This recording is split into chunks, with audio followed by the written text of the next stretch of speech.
Hey there, and welcome to the People Who Help People podcast. This is the spot for HR and people ops pros who are all about building better businesses by putting people first. We chat with founders and experts who've been there, done that, and are generous enough to share what actually works. Thanks for listening, and we hope you enjoyed today's episode. Hello again. Today I'm happy to be speaking with JP Forno, CEO at Meteor, about hiring for fit versus skill in a people business. JP is helping businesses scale faster and reclaim their time with top virtual, nearshore talent, with no hiring headaches and a perfect fit guaranteed. JP, welcome to the podcast. Good morning, Craig. Thank you so much for having me. Happy to have you. So JP, tell me a little bit about Meteor. Tell me, what does Meteor do and when did you get started? Yeah, so the company got started back in October of 2022. And our mission is to connect good people with good companies. We focus specifically on a virtual and executive assistant type of role. The idea is to help business owners buy back their time so that they can focus on the main thing of their business. We all know founders are, jacks of all trades. They have multiple responsibilities within their companies, but sometimes they're spending time, energy, and effort on the wrong things. And so a year goes by and the business didn't grow significantly. And it's mostly because of where the founder is spending their bandwidth and time and energy. So the idea is to find executors who can steward the mission from an execution standpoint and have the founders tackle the most important issues. So that's kind of like what we do, and we develop the process to find these executors within our clients as companies. I love how you call them executors. I've been speaking to a lot of founders on this podcast, and several have mentioned with joy how much they love their virtual assistant. So we'll dive more into that in a moment. But tell me a little bit more about yourself. What's your background and what led you to found the company? So it was like a combination of different, events and occurrences in my life. I guess I was born in Guatemala. I was born and raised here. And it was imparted in me as a kid. Two main things were like a big influence in my life. One of them was business. I had a dad who was a business executive in multiple companies, so I learned a lot and I love business. I had a grandfather who was a partner at a big four accounting company. And so just I was always around business and I really enjoyed it. And then the second influence was more on like, how can I use my energy, my talents to give back to the country that's given me life, right? So I think both of those things drew me to how can we use business to solve problems. I went to school in the United States in Arizona State. And the idea was like, how can I become an entrepreneur that builds companies that can have an impact? And so after I came back from the States, after my student visa expired, I left with this kind of like unresolved goal of like working in the States and like joining like a company where I get to learn a lot of things because I wasn't allowed to. My visa expired. And so that always left a chip in my shoulder of like, how can I create opportunities for people that don't have access to them? Right. So like that was part one. When I came back, I was introduced into the world of HR. I was recruited to join the learning team at a big call center. And there was like learning on steroids. We were doing trainings for both like the agent level, like frontline, high volume hires. And we were also working for trainings for executives, right? Like the VPs of business development and the CRMs, like how do they continue learning?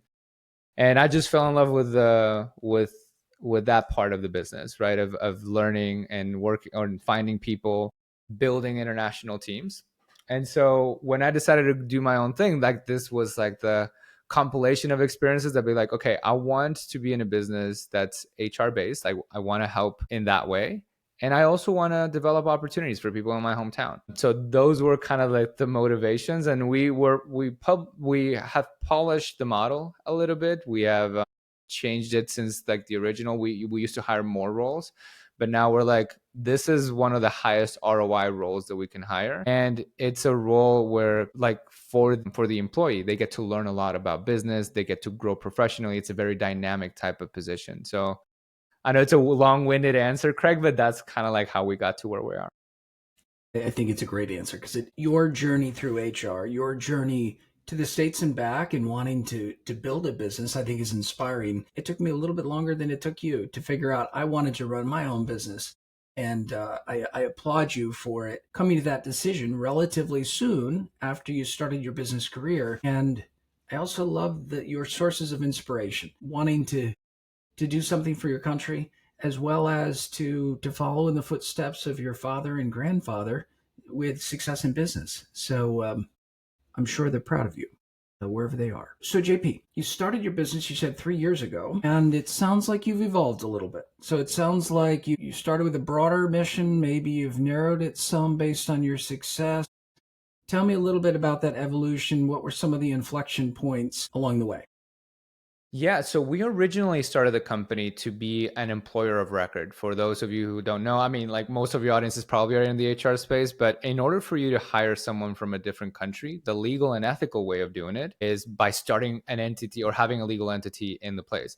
Now, you starting one of those yourselves is a lot. It's time consuming, it's confusing. You have to get an accountant, a lawyer, a bank account. So like it's not the most efficient way if you want to get talent from a different country. So the right way of doing it is going through an employer of record, someone that would hire someone on your behalf and take on the legal responsibility of that employee.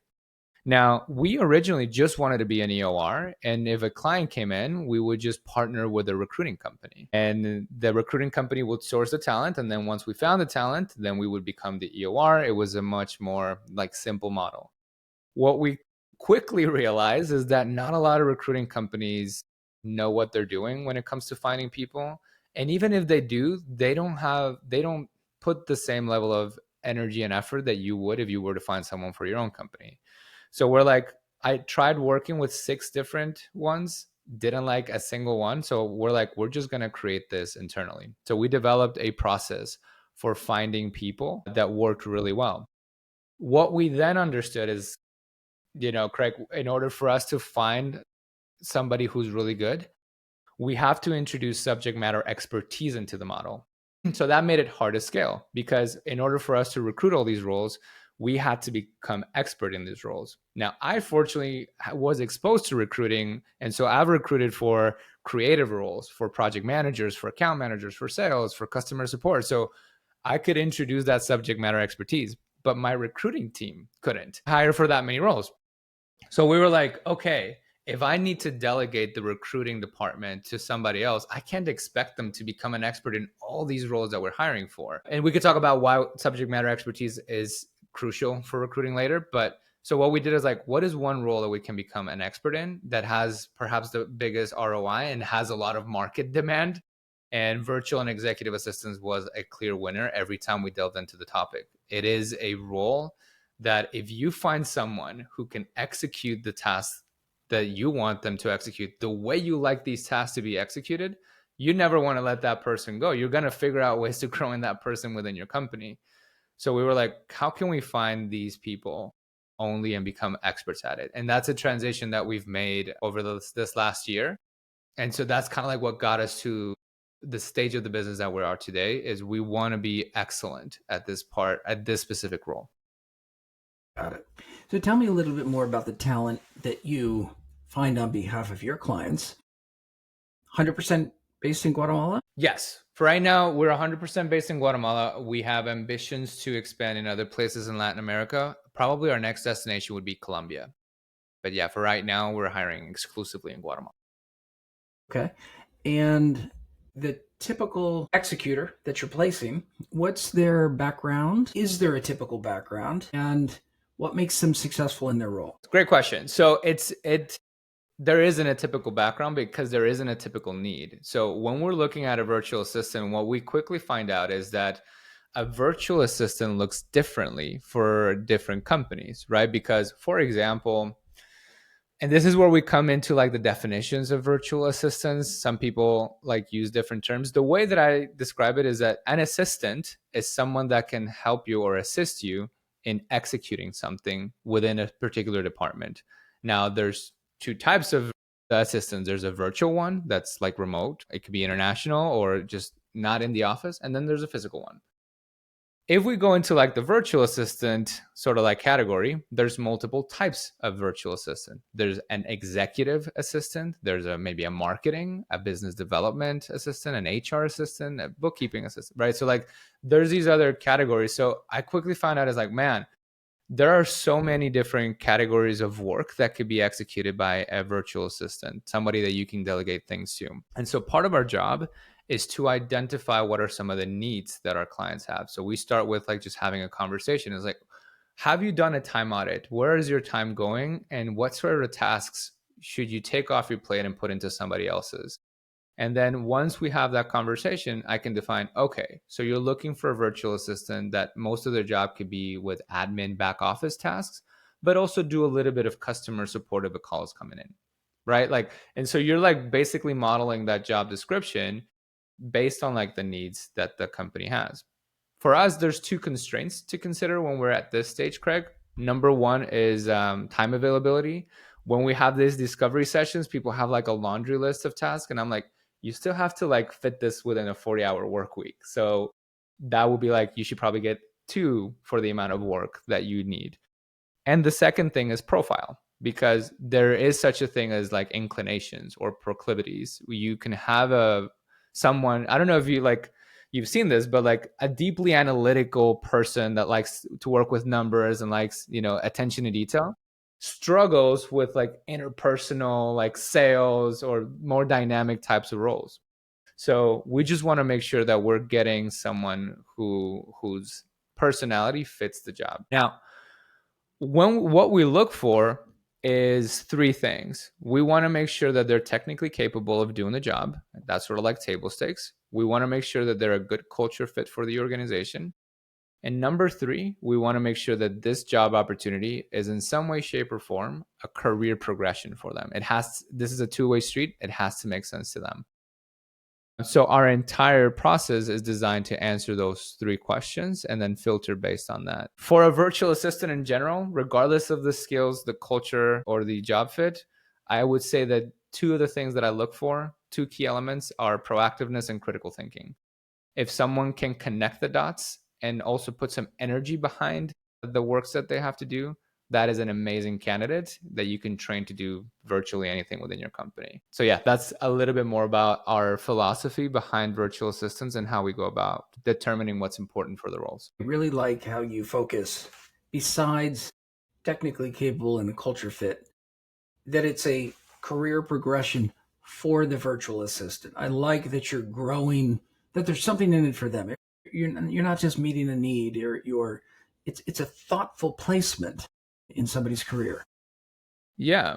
I think that what you want is like that formula of the three questions, like it reduces into somebody that can execute to your level of expectation, is likely to stay with you for a long time and will be happy doing so.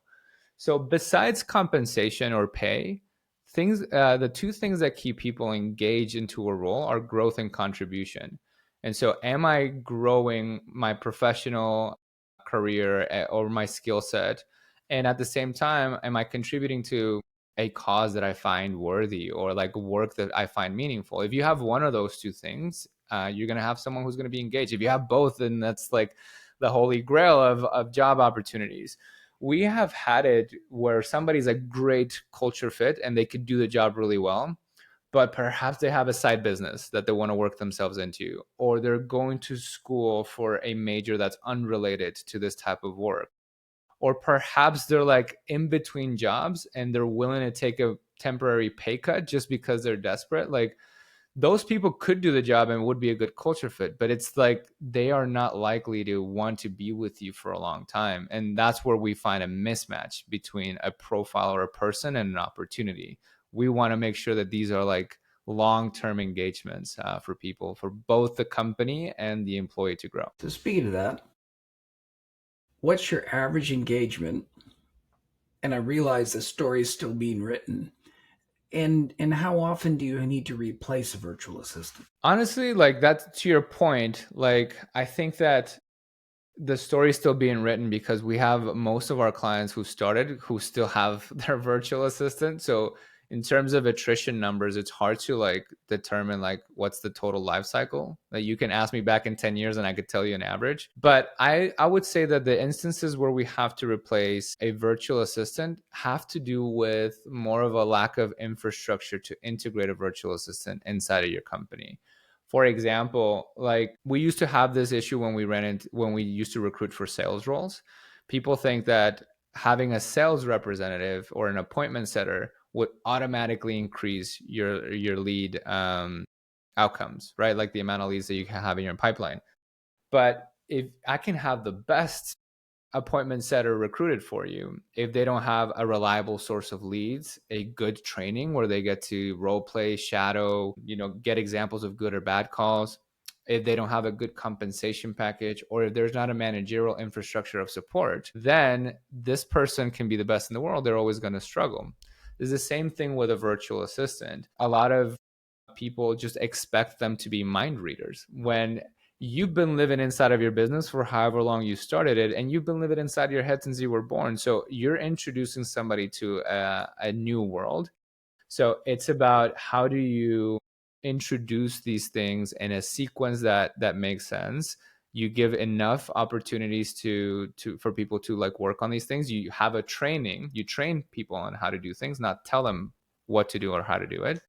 So we've seen in a lot of cases that a replacement is needed when there isn't that sort of like infrastructure. So what we're doing now, the next evolution of our company, is to offer more of a consultative arm in our customer success department. It's like, okay, while we're finding you the top 3 candidates for what you're looking for, how can we set you up for success? So when you come in, you know how to onboard, you know how to have weekly meetings, you know how to have a 30, 60, 90-day plan with them. What are we going to sequence? Like, how can we get you to your first 10 hours off your plate delegated within 30 days? So that is kind of like our viewpoint when it comes to like the success of a virtual assistant within your company. Not sure if that answers your question, but that's sort of like our philosophy at the moment. No, it answers it perfectly, because my mind's naturally going to that. How are you making sure that once you find that fit, which it sounds like you're very rigorous about, how do you make sure that the person lands well and starts well? And I'm excited to hear more about this consultative option. Is that something that the client who's hiring a virtual assistant would pay for, or is that included with the placement? I think that for us, it's included with the placement. I mean, we want people to be successful and we want to provide long-term opportunities. The wonderful thing about our business, Craig, is that it has a 1-to-1 ratio of sales made equals jobs created, right? Whenever we make a sale, somebody gets a job. So that's a huge, impactful part of our business, which we really love. But on the flip side, it's an amazing responsibility, because if we lose a client, somebody loses a job. So if our mission is to connect good people with good companies and make sure that we're providing a lot of opportunities, it is our responsibility to make sure that people are maximizing the resource that they're getting. So I don't think it would be something extra. I just think it's part of like our customer journey and how we want people to be successful. Some companies don't even need it, right? Like some companies have their onboarding dialed in. They have a good culture for how do they onboard remote people. But for a lot of people, this is the first time that they have an executive or virtual assistant. And it's probably often like the first time that they recruit outside of their borders. And so there's a lot of nuance when it comes to like onboarded or integrating someone like that. And we just want to be a helpful arm. We are a talent solution provider. We are not a VA agency. So we are here to be a partner when it comes to building your teams. And so that's kind of like the shoulder to cry on type of approach that we want to be for our clients. And the important thing, or like the valuable thing, is that we have a lot of customers across the United States and Canada and across different regions. So we get exposed to a lot of things that work and don't work, that we can share best practices, we can share models. It's like, hey, we saw one company implement this meeting structure with their VA. Why don't you give it a try, right? So yeah, we do those kind of things. And we are also starting a learning and development department, which I'm so excited for, because I wanted to get back into training. And so we're developing courses and modules for both the virtual assistants and also the founders, so that they can know how to best maximize this. So how do you find new clients? For us, like most of it has been coming from referral and organics. Most of our clients are coming from people who are introduced to us because their friends had success with us. We also have found them as part of like different communities and part of different events that we form part of. And now we're getting into a little bit more on content. Honestly, the way that if I would have had it, there's like 1,000 channels that you could target. The way that we want to grow is through channel partners. I think we want to grow through other people.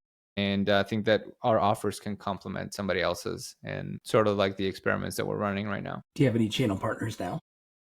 Yeah, we have about 5 or 6.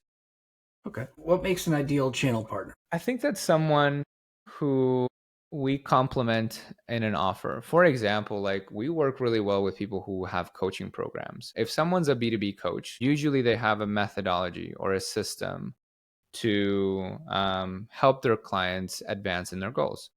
Sometimes those systems have to be run by people, or they have to be run by the founder. So they're like, the founder needs to clear their plate in order to execute that. So we're like, hey, here's Meteor. They can help you find people that could clear your bandwidth so that you can focus on these strategic initiatives. Or these are people that can help run these things for you. So we have, for example, a channel partner that does coaching for first-time founders, right? We have another one in property management. We have other ones in different types of segments. And so like when our offer is complementary to theirs, that's a good symbiotic relationship. Also, somebody that just has a lot of exposure to B2B clients who are looking to grow. We want to target channel partners whose clients are not looking for quote unquote just cheap labor. Sure, you'll save 40 to 60% working with us. We average about like $27,000 in cost savings a year compared to hiring domestically. But we don't want people to just be like, oh, when I hear like people say butts on seats or warm bodies or cheap labor, I basically divert that conversation and get that lead off our pipeline as soon as possible. We want someone who wants to grow people and integrates these as team members because that's what they are. I like how you discriminate there and stays true to your values. Mm-hmm. A moment ago, you talked about if we lose a client, someone loses a job. Have you lost any clients? Yeah, of course. Any business who started loses clients. I think it's a natural part of business and a natural part of us iterating on our model. But it sounds like you've taken steps to make sure to minimize that, to make sure that clients stay with you and folks don't lose jobs.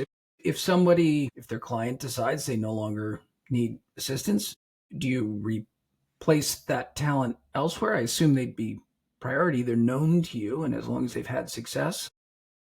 Yes. So if the reason for exit was not performance and we like know that it wasn't performance, then absolutely we try to go, even to our own detriment, we try to go out of our ways to find them a new organization.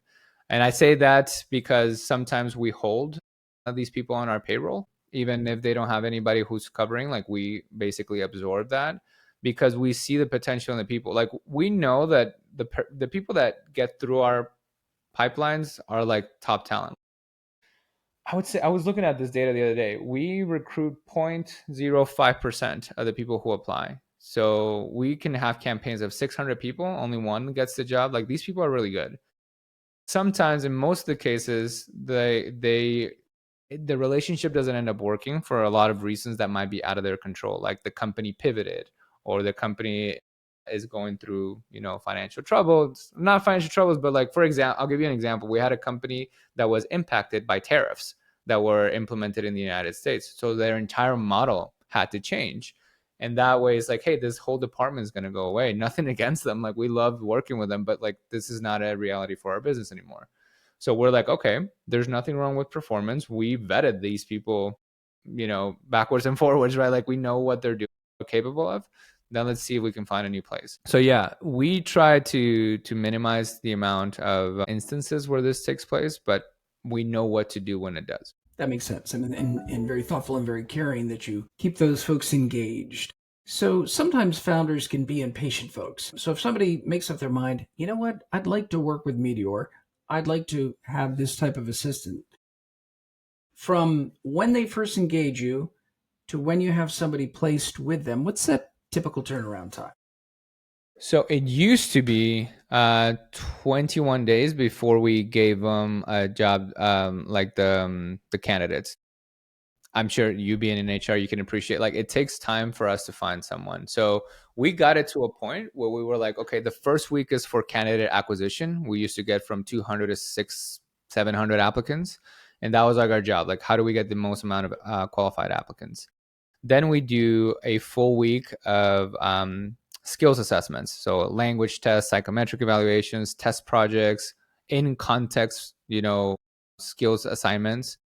Then we would review, give feedback because we wanted to see how coachable they are. So we would give feedback to the people who advance. We would do an interview ourselves. And then after all of that was done, we would submit a report for our clients to review and then let us know eventually who they would like to bring to a final interview with them. So that entire process usually takes around, 3 weeks when we ran a campaign.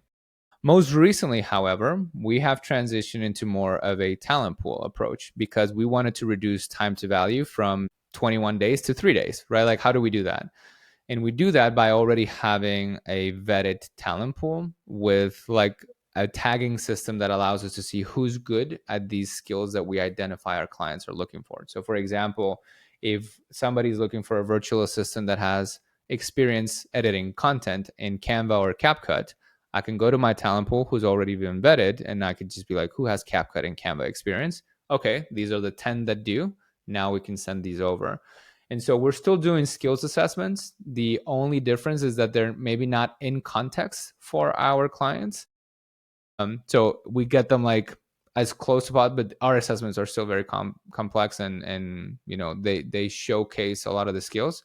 If we feel like there's like, I wish we could have tested these candidates on this, we can run a separate, test project that's paid so that the applicant is not working for free. But the idea with you recruiting is that you should de-risk the hiring decision. And you can only do that if you have enough information to go off of. So your decision should not be an assumption that the candidate will be good. It should be a deduction that they will because of what you've seen from them. So right now, the idea is from the moment they decide to work with us until the moment they get candidates, anywhere from 3 to 5 days is what we're targeting. Last question. How big is the team that makes all of this work? Your team. So our team is growing right now. In the end of like next month, we will be around 10. And then we also have, it's kind of like our Green Power Rangers. They're not part of our payroll, but they're part of our extended team. It's our entire team that runs the legal side of things and the accounting side of things. Because we're a payroll-based business, we want to go with a professional labor attorney firm and all that stuff. They partner with us. So we have in-house counsel and exterior counsel as well, which are our extended part of our team. But yeah, we're about a 10-person team right now. I like how you call them your Green Power Rangers. Yeah, I don't know how many people will understand that reference, but that's how I see them.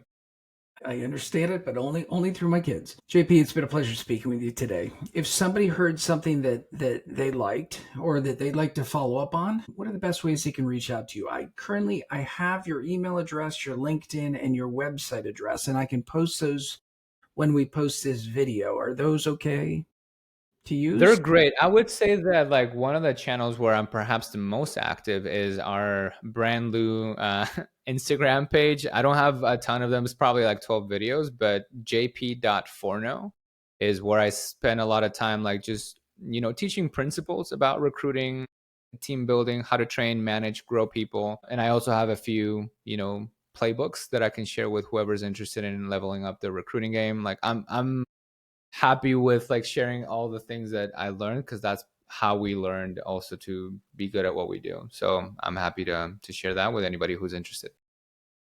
Terrific. I will add your Instagram, jp.forno, as well when we post this. JP, it's been my pleasure speaking with you today.